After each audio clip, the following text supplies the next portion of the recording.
This is MaxPreps Friday Night Live, powered by American Family Insurance. And now standing by on the phone, we've got Leland Gordon, who's at a big game in California. Leland, what are you watching for us? Tell us how it's going on out there. What's going on?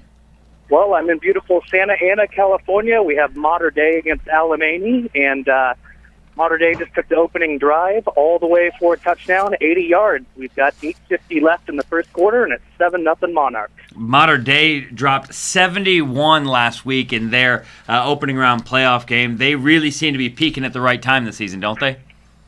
You know, there was a little bit of an asterisk with that, in that they played a team that was definitely the weakest in the bracket. That being said, the score 71 points, yes, they are definitely playing some of their best football of the year. They're a very balanced team. What is interesting tonight, though, is their normal starting quarterback for the second game in a row is not playing. Still haven't found out why Ryan McMahon's not behind center.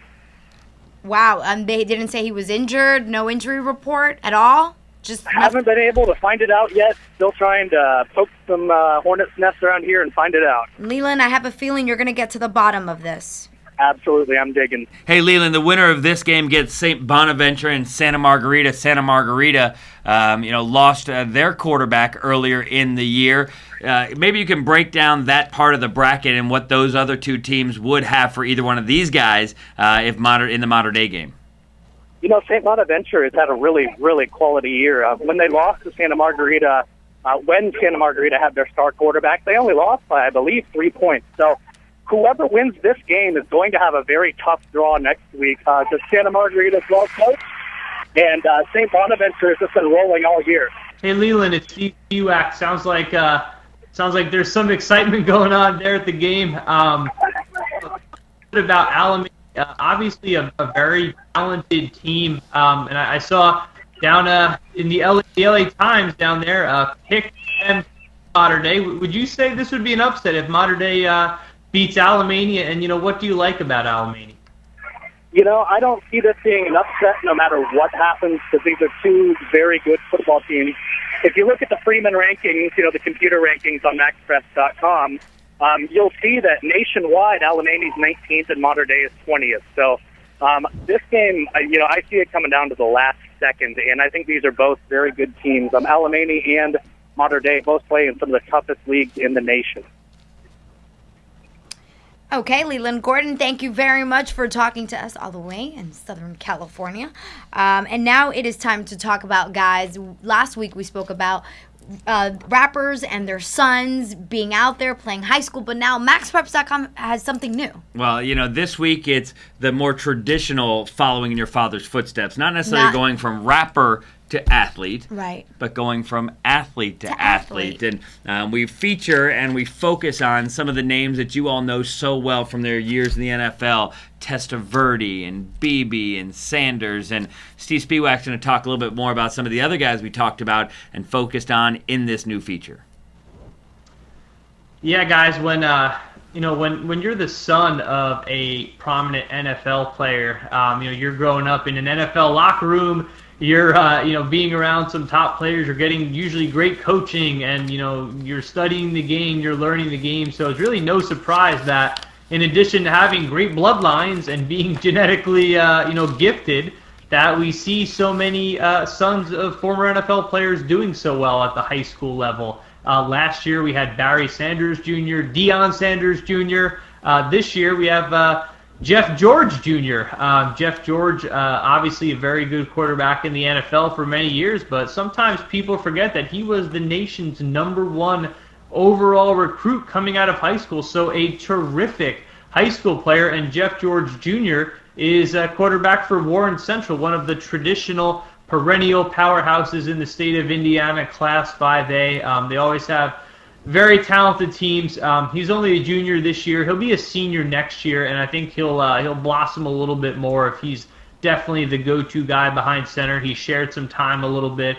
Talked about Kelvin Taylor, when he went up against Derrick Henry, the son of Fred Taylor, but another guy, Thad Moss, the son of none other than Randy Moss. Maybe the greatest, one of the greatest receivers of all time. He's playing high school football in Kentucky. His dad was an absolute star playing in West Virginia, was a three-sport sensation in high school, and Thad Moss definitely shows some of that athletic ability that his father displayed.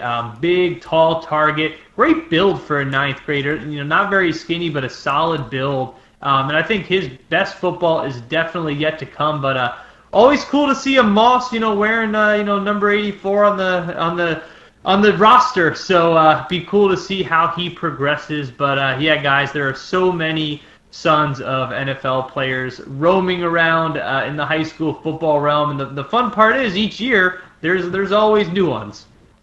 No doubt about that, and I tell you, I love when he says there that as a ninth grader, his best football is yet to come. I would hope so. He's 14 years old, right?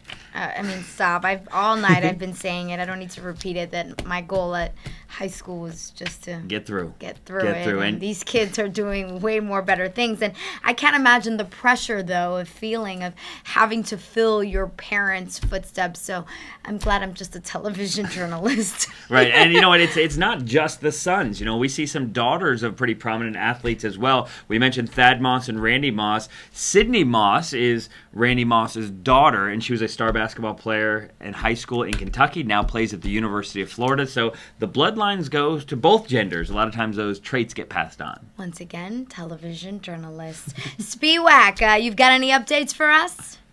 Yeah, we mentioned a little bit earlier about rappers, and we talked about last week some sons of famous rappers. We mentioned Cordell Brodus, the son of Snoop Dogg. Snoop Dogg linked with the high school powerhouse in Southern California, Long Beach Poly. He's an alum, and he's often seen sitting in the stands at Long Beach Poly. Poly tonight has been a great game against Mission Viejo. They're tied 7-7 early on. Mission Viejo star Max Redfield, who recently decommitted from USC and is considering Oregon and Notre Dame, he took a shot and was slow to get up.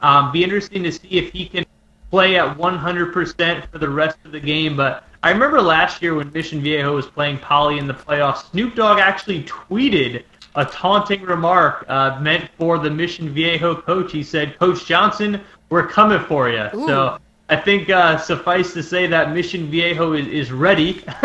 7-7 early on in the second quarter. Fighting words. I'd be scared of the Snoop Dogg. I wouldn't mess with that. And I tell you, you know what? Twitter has added such an interesting element, not only to our society, but specifically to sports. It's bulletin board material everywhere you turn on Twitter. I know, it's very true. Now it's time to take a live look outside, brought to you by PlayOnSportsNetwork.com. We've got Pueblo West versus Windsor right now, and unfortunately I cannot see the score, but my fabulous producer is telling me right now that it's 37-27 in the fourth quarter. Yeah, Pueblo West is winning this one right now, and they come in ranked number 18 in the state. They're the top seed in these 4A playoffs. This is the second round of the playoffs. Pueblo in the dark jerseys there on defense, and right now up by 10, looking to move on to the third round. Steve? Pueblo West running back. Sorry, guys, my pronunciation is shot tonight.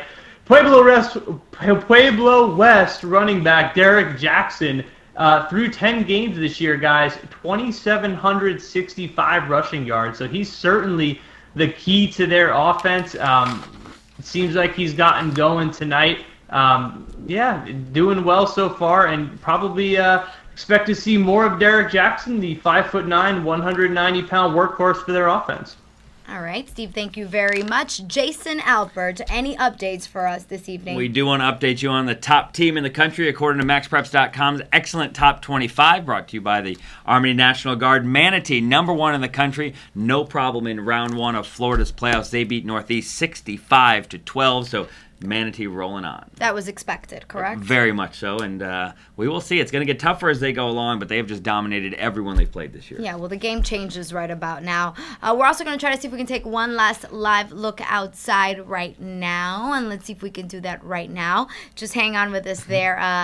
Technical difficulties sometimes, but these live looks are brought to you by PlayOnSportsNetwork.com, and we're going to go ahead and check in and take a last live look before you guys if you have any more updates. I don't have updates, but I can tell you it's It's one of the best things that we can offer you here is these live looks at actual live action in high school football. You can't get this anywhere else in this format right here. And right now we bring you a close game right now. It's Antelope is leading this one 14-13. Yeah, guys, Buhak Colony, a very talented program. They've sent a couple of Division I players the last 2 years. Kind of new for them. They have talent, but they're not used to being a major talent producer. I love these California playoffs. Interesting how they now feed into the bowl games and the implications that they have here. But looks like we have almost a touchdown there. But 14-13 Antelope. Curious to see how this one plays out. We're going to stick with this for at least another play and kind of see if we can get a score live on the air. And listen, I would be remiss if I didn't share with both Steve and Joanna right here these thoughts that run through my head. And I see this school, Antelope, and they're from Antelope, California.